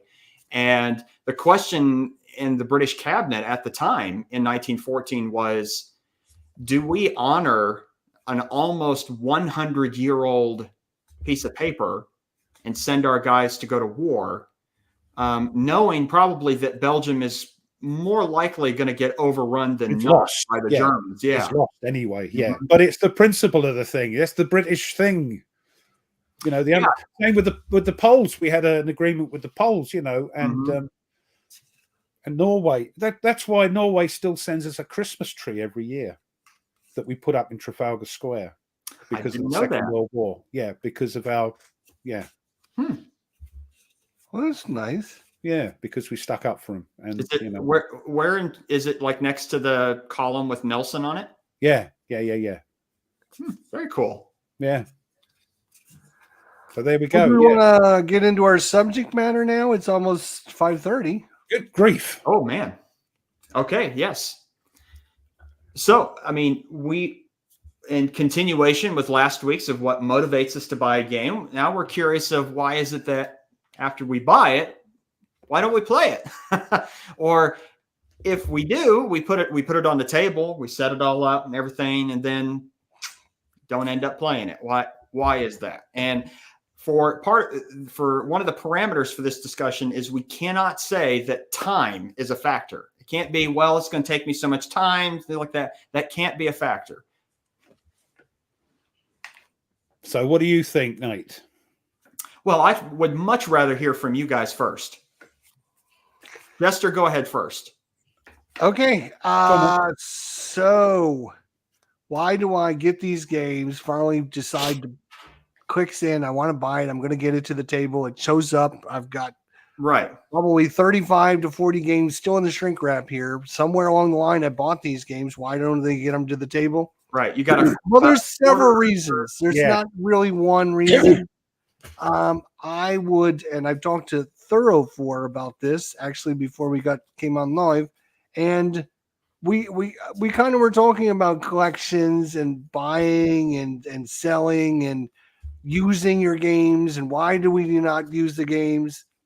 And a lot of it comes down to, well, some games I just buy because I think I might like them, but I don't really have the space or the time or the desire. And I figure, someday it might be worth something. So sure, I'll buy it now because, it looks good. And if I get around to it, I get around to it. I would technically classify myself more as a collector because I do collect a lot of games. I buy a lot of extra, very expensive games because I am a collector. My collection is super big. So there's a lot of reasons why I don't play games, and most of it's because I have a lot of other things to play, and it just doesn't make it to the table. And do you buy a game? Would you buy a game specifically, or I should say intentionally, knowing that you don't have the space to play it? I have done that many, many times. Like, for example, the last one I bought was Mr. President, which, again, is a huge table hog and a huge investment in time. And I thought I would be interested in playing that because I like history. It's got a lot of Euro mechanics. I thought it would be a great thing for me, but it's just way too big and way too complex for me. So I think I remember reality is Atlantic Wall too at one time. I still own Atlantic Wall. Oh, you still have it? Okay. Yeah, I still have Atlantic Wall, and it's sitting here. Here's what I can say. Like, there's a lot of times that I will buy a game, and then when it gets here, the reality sets in that either A, I don't have the space or time to devote to that game. It's like me buying Case Blue.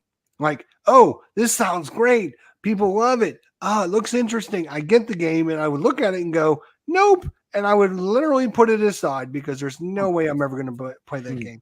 No way in hell I'm ever going to play that game. Interesting. Okay, what about like games that you buy, you organize and everything, you set it up, and then you decide to take it down? What's I've done that probably 20 times in the last year. And the reason I would say is because of the same thing. I get it set up and I look at it and I say to myself, this is going to be a commitment. Am I going to really commit to the next 2 weeks or 3 days or whatever it's going to take to play this? Or would I rather play all these other games that are sitting over here? When you look and I can say, oh, this game is going to take 6 hours, 6 days to play. And I can look over here and I can say, I could play in that time. I could play 6 games over here. And then that makes me really think twice about whether or not I'm going to play the game that's out there. What about like in terms of, okay, outside of time length, what about like learning a new rule set? does that sort of intimidate you that I get a new game No, and I have to learn a new rule set? Not at all. I played 132 new games last year. Playing and organizing and getting new games on the table is nothing for me. Because I'm used to it. Okay. But a lot of people I know would probably have a problem with that. But I can watch somebody play a game and I can skim through a rule book and I will have 95% of the rules down like that. So learning a new game and putting it on the table is no restriction for me, but I'm weird that way. Okay. So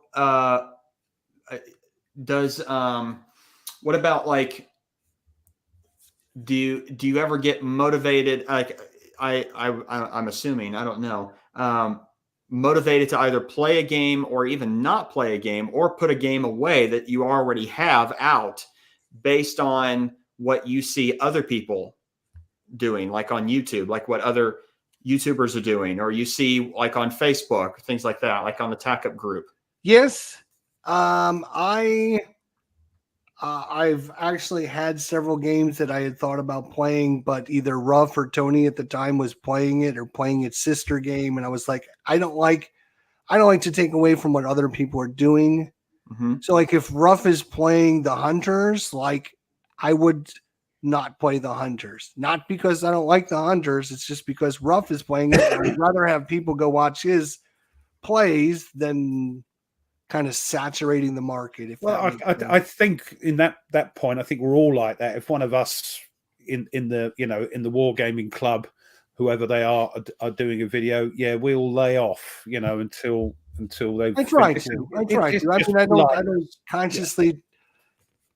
I can't say that I go to every channel before I put a game out just to make sure there's nobody who's played this game within the last year. But I mean, I try to keep tabs on what people are doing, and if it's one of our known peeps, we've got a little crew and where we all know each other and all that sort of thing. And if they decide to do something, I may go, oh damn and blast, he's done it now. I've got to wait, but you do. Yeah, unless it's somebody that's doing their own video that is not related to us. You know what I mean? Now, Jester, last question before I ask Ruff his opinion. So you better get ready. So does your choice to put away a game or not play a game, does looking at your list that you have, how organized you are of the number of plays that you've done to a game, have you ever gone and go, well, I've played that game, I think maybe a little too much lately. I need to go to these other games. Yes, absolutely. And I'm not going to play. Like, for example, I just talked about this earlier. I played Marvel Champions 79 times. Last year, I played it 71 times. Whew. Which when I realized that, I'm like, that is a lot of times to play that game. I enjoy the game, but I don't enjoy it that much. So I need to basically back off from that one for a while. Hey, Clark, we're going to be contacting you about coming on the next month or so. So get ready for an email from us about that. Take care. So yeah, there's been many times where I use my list again because I'm organized. But I will say, oh, I played this game too much. Let's look at something else. Or, oh, this game, I haven't played this game enough. I really like this game enough. How did I only play this game twice? I got to get that to the channel. So yes, that does come into huge consideration for me on my channel. Okay. All right. Well, Ruff. I'm trying to keep up with the chat. So sorry. Yes. If I don't get to your chat, it's not, Well, at least they're not bots as far as we know. No, well, I had to get rid of someone who was being a bit nasty. So, it wasn't Tony, was it? Yeah, it was. No, it's just somebody doing snide comments. So, I thought, no, don't need you. Goodbye. So, yes, why is it that you have not played the 15, maybe 20% will be? Well, case in point is, games like this, it's still in the shrink wrap. Why haven't I even got it out the shrink? How do you leave it in the shrink wrap? Because take it out, look at it. Yeah, I know, but there's no point yet because I've got the other one, Paths of Glory. Right. And the reason I was never going to buy Paths of Glory or get into the series. But when the solo CDG thing came out for it, and I know that Jester loves the game and he goes on about it all the time, and I thought, okay, now they've got the solo bit, I'm going to play it. So I gets the solo for it, but never gets played because another comment in the chat, shiny things come in. And I got this because, I might not play that now, but I want, like most of us, FOMO, fear of missing out. We want the whole series. I want the series. Sure. Even though I might not play it for many a year. And another case in point is this one. And I made my 10 list. Last year didn't do too well because shiny things come in and you put off. Every time something comes in, you put off and play that rather than what's on your list. This came in and I thought, this looks really good. Oh, look, you only have one copy. I have one copy, yes, and it's all ready and it's all sorted and ready to go. But I can't play it because I've got my 10 list to do, and that's focusing me to play at least 10 games. I'm going to try my best to play the 10 games on there, not get sidetracked by things like this. And there's another one as well. I mean, Ruff, you can play more than just those 10 games this year. But I'm not going to play more than 10 games. You've seen the rate I bring out videos, for goodness sake. I mean, I remember all the way back when the first year, Jester, that you started this, that I put my 10 games on the group, and I was done with my 10 games by like May. So I had plenty of time the rest of the year to play whatever I wanted. Yeah, but did you video them all, put them on your channel? I did not, no. We have to be in video. I can't. I could do what a lot of people do a 10-minute video, AAR saying, here's turn 1. I did this, did that. Then thanks very much. And then do another one. Here's turn 2. No, I can't do that because you could. I mean, I could do but that. It's not in my blood to do that. You choose not to do that. Exactly. Yeah, it's not in my blood to do it. I'm not, AARs are not my thing. I don't like watching them because I don't get much out of them. Because they just explain something that they could have just made up or they've just gone through, and I want to see the game played. So I've got to put my 10 games on my channel if I can. So that takes a lot of time. Another case in point is this one. Really wanted this. Again, it's Ben Hull and David Fox with Ben Hull this time, and it's it's Blenheim. And there's Blenheim. There's Blenheim and Neo Winden, and I'm thinking I'm not going to get this on the channel, but I've ordered it because I really wanted the game, and I haven't even got that out the shrink wrap yet. I heard that one had some rules problems. That there's an updated rule book coming for it. Which game doesn't have problems? I think now we can moan until the cows come home, but most games have something wrong with them, and it used to annoy me greatly. And I'm thinking, why? Monopoly doesn't have that. That sort of thing. Games didn't have that, but war games tend to. I think because it's a niche within a niche, that once the game starts getting played and more people are playing it, then the problems that occur in the rules, for instance, start to rise to the top. And at least I was thinking more along the lines of like what Nordic says here, that my understanding was there was things that were missing that should have been there. I didn't know because it's still in the shrink. I haven't done that yet. So because it looked interesting to me. I mean, the Blenheim is one of my favorite battles to look at. Yeah. And that's what interested me. I thought, oh, yes. But we'll see. I hope that's not. And the other case, the other one was this big, I forget what I've got it here, is not this anything to do with the subject, but it's the Clash of Sovereigns. There's another big thing where the rules were completely messed up and allegedly, I haven't looked at it, and some of the counters were wrong. Sure. But, so, will that stop? Now, let me ask this. So, going back to our topic to get us back, is if the rules are in your estimation a mess, does that prevent you from even trying to play this game, or do you try to muddle your way through it and try to figure out or house rule what's not there, or if it's written wrong? No, I can't be asked. If the rules are wrong, I'll try and look on, say, BGG or Facebook page if they've got one, and try and say, but if it's too much work, then no, I'll wait until an update comes out or a new rule book. That gets me as well, having to print out a new rule book if things are wrong. And there's a certain game which I really want to play from a certain company, but I've got to print out a 60-page rule book. I can't use a tablet. Yeah, I can't use a tablet. I want a rule book that I can flick through. I know you can search and all that sort of thing, and I have got it on a tablet, but it means I've got to print out, and that's money. So that gets put by. I wanted to play this game, but it gets put by until I can be bothered to print out another rule book. Shiny is another thing that affected me. New games coming in. What about like the being in? I guess the word is intimidated by the rules, I give you an example. NATO from Compass, I think is from what I hear is a great game, but it has like an 80-some page rule book.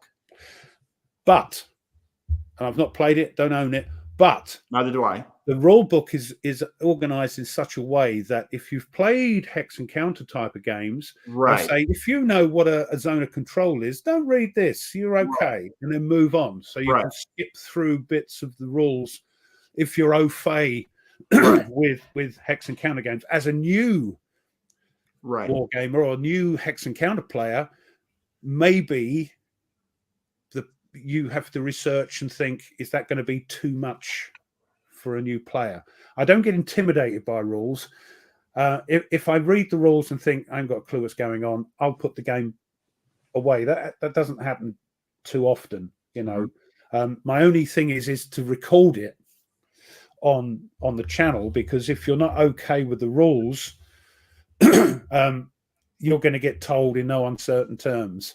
So I don't mind people telling me that I've got the rules wrong, but I want to be at least hopefully 90% okay with them. So in all the twiddly little bits I miss out, somebody makes me aware of, and that's great because that helps me and that helps anybody else watching the videos.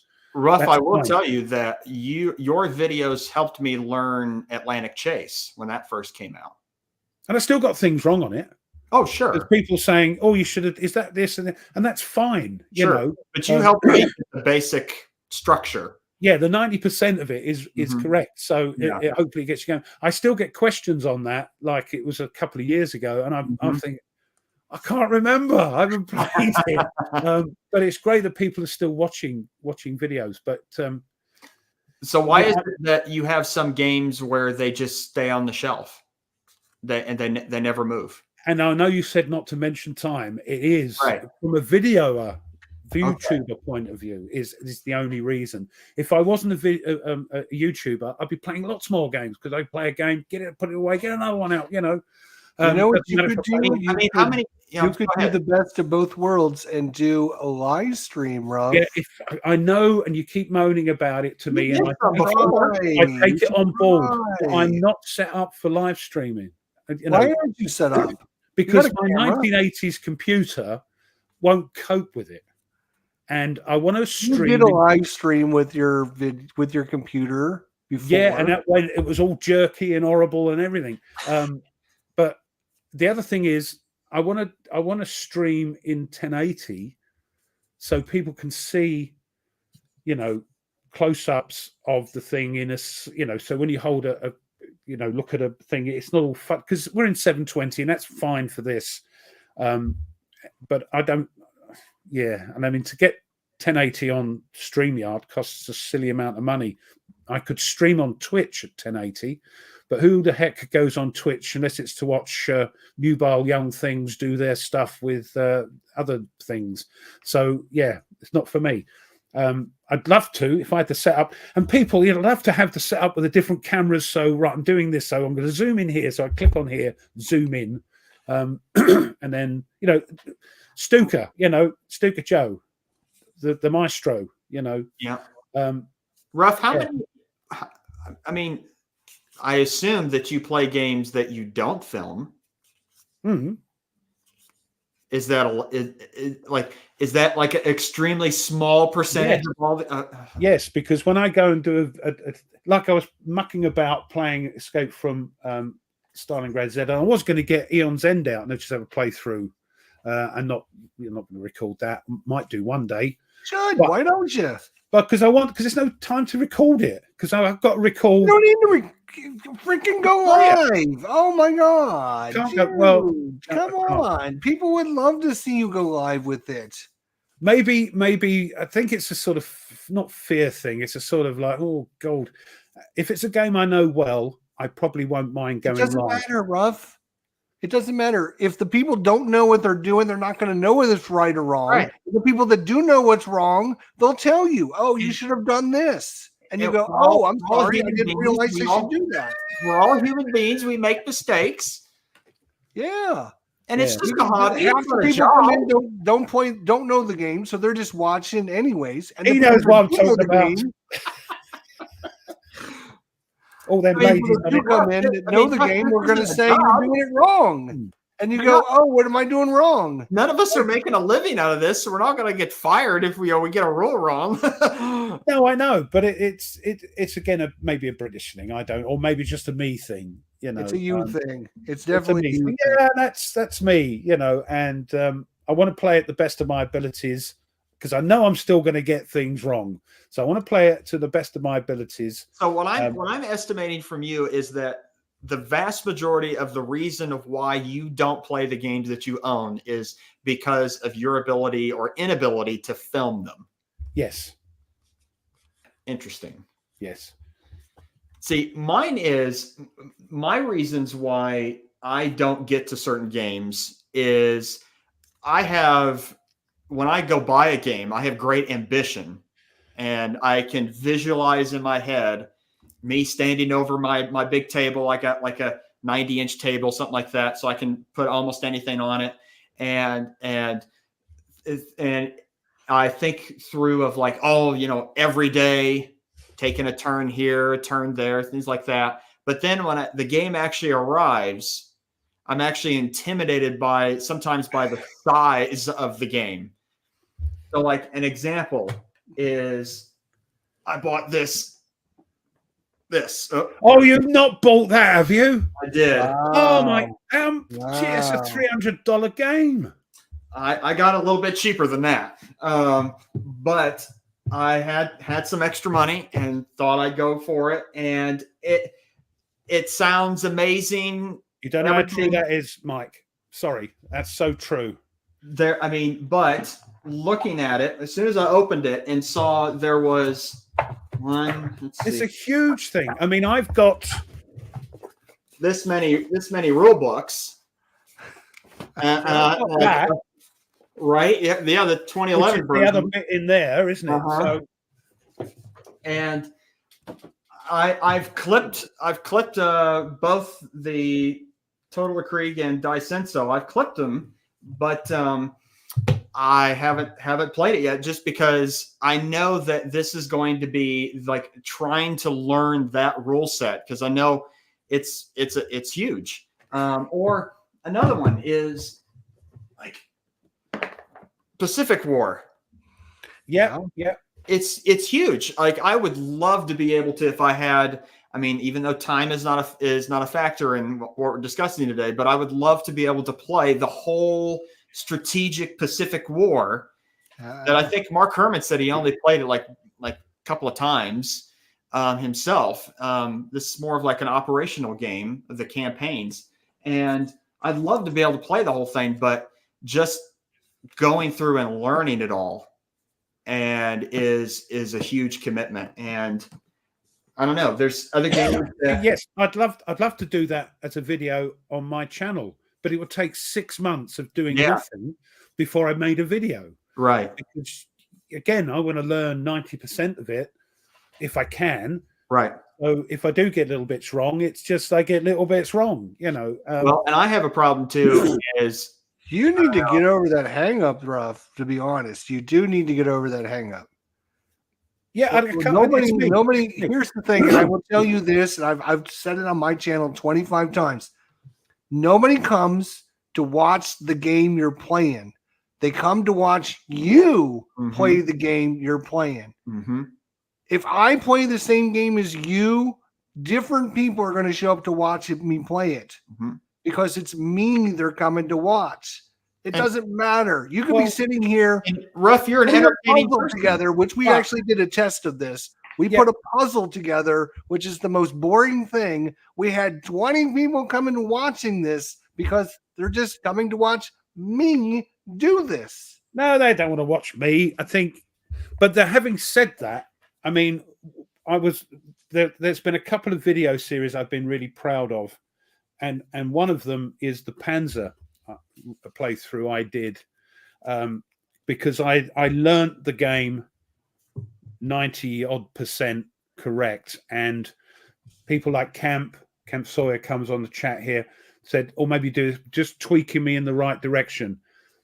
And the first one in that playthrough series has had over 17,000 views. So I'm thinking that's why I do it, because I've helped 17,000 people have enjoyed. That is absolutely a great way to do it. But you can also supplement that and go live. You don't need to do everything offline. You've also got to remember you can do things offline. Yeah. But and then I mean, okay. To be fair, now Jester, to be fair to Ruff, I do understand how you feel, Ruff, because I'm a perfectionist. Like if I'm going to do it, it's got to be done right. And so like that, even just the few videos that I've put out on YouTube, like I've really struggled with making them because I wanted the lighting to be right. I wanted the camera to be right. I wanted the sound to be right. I wanted everything to be right so that I can produce a high quality video. I don't want to waste people's time. I want to do a video that, they go, God, I learned how to play the game. Thank you very much. And I enjoyed that. And my personality comes across, I think. The other problem with doing it live is I haven't got a set place to do this. I'm in the living room and the television's over there. That's okay. My wife comes in through this door half the time. Half the time she's naked and she's walking around. People are like, what the hell are you doing? What is it with wives when you go live and they walk around naked? They'll come in and she's asking me questions. I'm like, I'm on. I can't be talking. I can't talk to you now. For goodness sake, don't walk another 3 feet to the left. Yeah, exactly. But it's also the setup. I've got a very, setup, and to make it live. You're saying I'm making excuses. You're making excuses. That's what it is. It's an excuse. You can do whatever you want. You can put your headphones back in, and you won't be bothering your wife. She won't be bothering you. They were my sons. They were long gone. They were gaming headphones, and I borrowed them. They lit up and everything. So no, but yeah. So rough. Wow. I know I should be. Yeah, but it's just me. He's doing fine, but he needs to do more. Think of how many games could you play in a week if you went live, Ruff? Think of that. Or how many could you play in a week? Or at least Jester, if Ruff would play games, not video them, like just enjoy them, just play them. You would probably get a lot more games played. Of course I would. Yeah. But the thing is, or play a game and see, I'd like to video this, and then go from there. That's what I'm hoping to. That's what I'm trying to do now. So what I'll do is I'll play a game a few times to get into it, and then video it because I'm more comfortable and more confident what it is. Right. Problem with that is you don't get so much stuff out there, and that's true. Yeah, you need to get more stuff. Not a problem. I mean, for me personally, I'm the type of person I would much rather have someone give me a high quality something rather than a vast quantity of mediocrity. And like, if your video is, the game, the rules, you're comfortable with it, and your video comes out, say 6 months after the game's already out, I would much rather come back and watch that video because I know that this is someone who actually knows how to play this game. Yeah, and also it with me, it's a sort of like I want to make, because I won't be able to sleep at night if I put out a video and I'm thinking, oh God, no, I did that wrong. I did that. I know that's stupid. I know. I understand. That's why it takes me so long, because I have to watch the video, and if I made any mistakes, I put stuff in I put up a thing saying, "Oops, I've done that wrong. I should have done this." Right. But that's why it takes so long. But I'd rather do that than just putting up a video and crossing my fingers.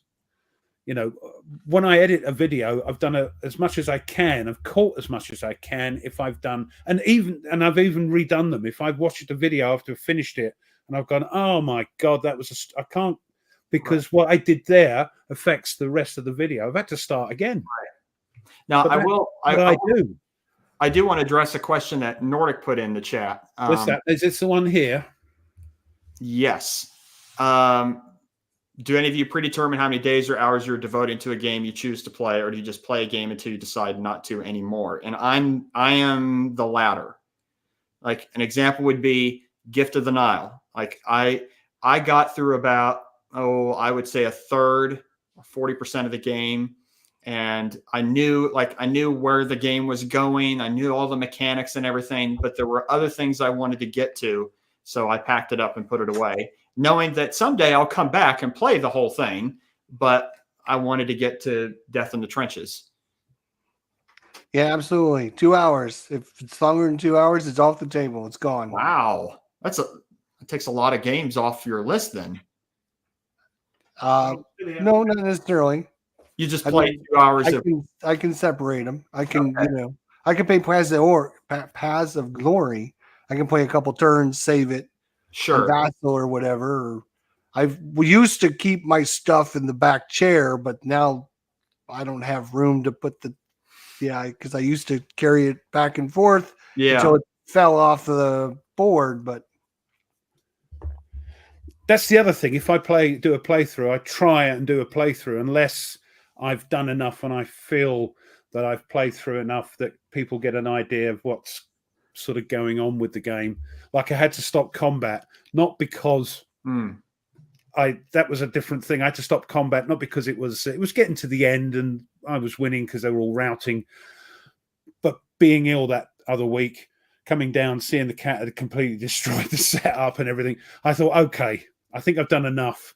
I completely destroyed your motivation. Yeah, well, yeah, people, and also people think, I've done enough that if they've got an idea what the game is, because as you do a playthrough you could have watched your old video and set it all back up. Where's your dedication, man? I could do, or I could do another one, but, which I may do in the future. But when you do a playthrough series, you'll see the first one's like a very high, and then they start dropping off where people are only watching if they're interested in that game, and that's fine. That's why you do it. You're trying to make people play the game, aren't you? So to get the sort of feeling you get for it. But there's that as well you've got to take into consideration. So sometimes you'll do it depends how I feel. I'll do a whole playthrough, or I'll just do sort of 3, 4, 5 and then stop it and start something else. And that's the other problem we got as YouTubers. We never get into the game as much as we'd like if we played a game over and over until we got fed up with it. Or until we've got as much out of it as we can. It's a bit, I suspect, I'm only speaking for myself, but I suspect it's the same for most YouTubers, that, you have to provide content, and that's what I've decided as a YouTuber to do. Some people, like Patrick, will only concentrate on 2 or 3 games and just play those all the time, or others will only bring out a video every so often. I like the interaction with subscribers and people that watch my videos, so I try and bring them out as often as I can, as well as I can, and played as well as I can for them, who've decided to subscribe to me. I'm always grateful. I always thank my subscribers at the end of my videos, because I wouldn't subscribe. So they're important to me. Well, and I mean, for me, one of the things that gets me from moving from game to game a lot is my interest in what sort of era of history changes a lot.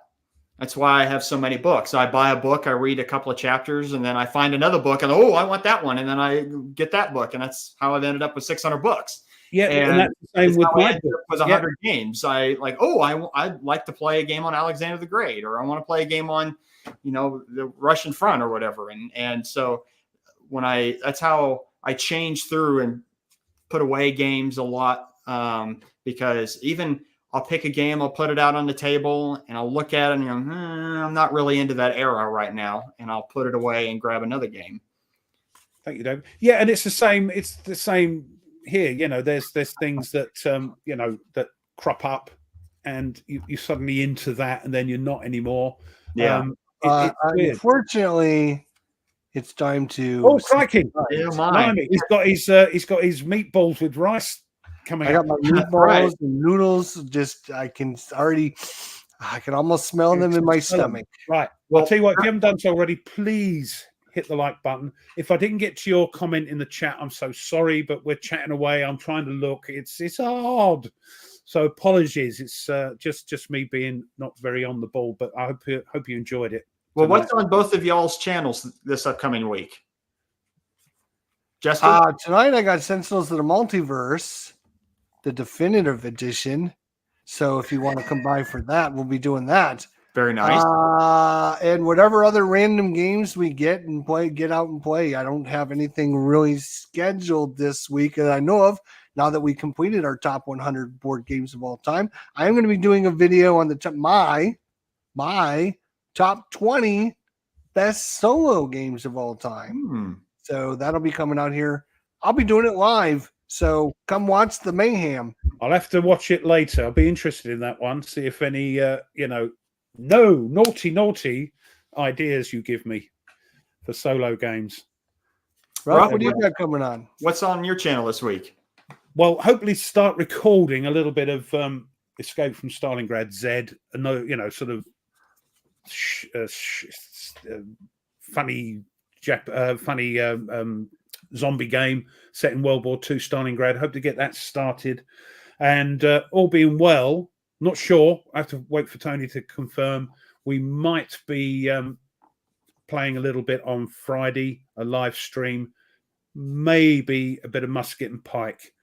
So that tends to get a bit sort of chaotic once it starts, where all the formations start going out of sync and all that. So that's what I've got coming up. What about you, Nate?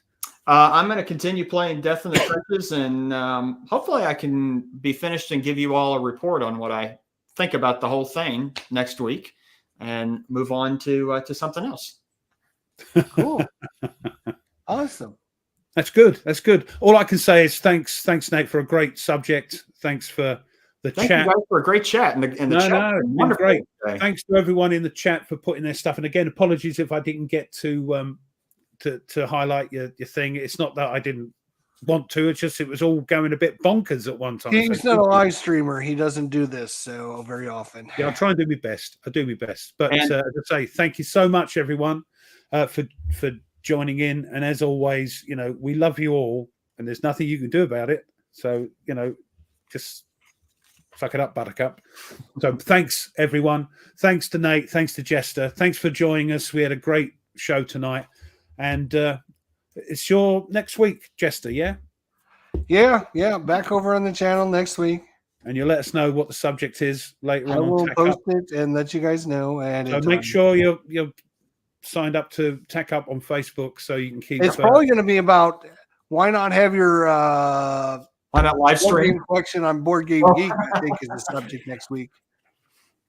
Go and eat your meatballs. All right. Love you all. See you later. Bye. Hey, everyone.